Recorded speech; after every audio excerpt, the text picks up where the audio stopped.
Welcome back, craft beer lovers, and happy Australia Day to all our locals here, and also if you're watching from overseas or whatever, it's Australia Day here, and great day to celebrate all things Australian. So I've held on to this one. I got it the other day, but you know, Australia's about our heritage. I guess we're only fairly young still, but you know, we're a convict country, or basically we're settled from convicts. So the interesting story behind James Squires, and this is a pretty impressive bit of paraphernalia they send out here. They got a wheat bag, chaff bag, smells like wheat and chaff anyway, for James Squire, who was apparently one of the first brewers in Australia. He was out here in 1700s, of course, when we all settled here, or when it was settled. And the interesting story behind this particular one, which is the extra pale ale, or XPA, the hop father, in this one they sort of pay a little bit of credit to the descendants, and there's a bit of a story, if you can see on the back there, that these people along the bottom here are the 8th generation of descendants from James Squire, and they're involved in the brewing process. So they're calling it the Australia Day beer, hop father. That's all the descendants of James Squire across there. But enough about the history.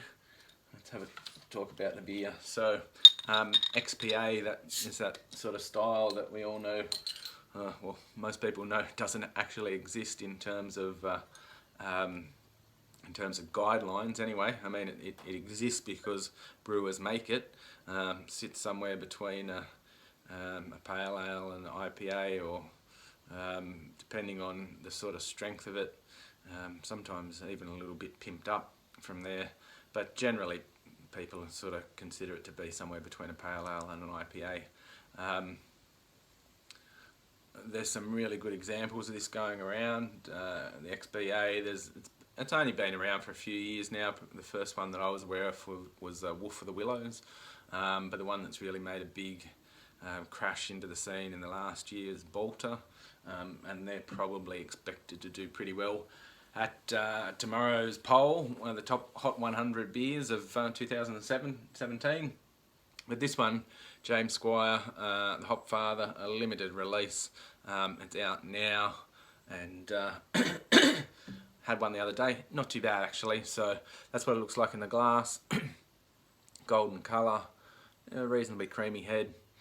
You can smell the sort of citrus style hops that are poking around in it. I think from memory it's Eureka and what's the other one? Eureka and Denali. Not really sure of Denali. I'm not sure the origin of that one, but anyway, that's what it looks like in the glass. A little bit of bitterness, not overly bitter, not like a real hopped up IPA. It's somewhere in between. As I said, it's between a pale ale and a IPA. Pretty easy drinking. It's a sessional beer at what's the 4 point, or just straight out 4% by the look of that. Oh no, 4.7%. But a sessional drink, and you know, James Squires. Obviously, they're not a micro brewery; they're a big brewery, but they pump out some pretty good beers, especially when they do these limited release ones and the Hop Thief and things like that. As I said, easy drinking beer, nice sessional beer. A little bit of bitterness, not overly bitter, but a fairly easy drink. So if you're out and about and you want to try some XPAs, if you haven't tried it before, get out and have a look. If you're not familiar with James Squires or the Hop Thief or any of their beers, check them out. But most of all, enjoy Australia Day. Enjoy Australia Day responsibly. Drink good craft beer. Drink it all day, and yeah, stay safe. And make sure you hang around for tomorrow, because obviously top 100 beers of the year. So remember, life's too short to drink bad beers. Cheers.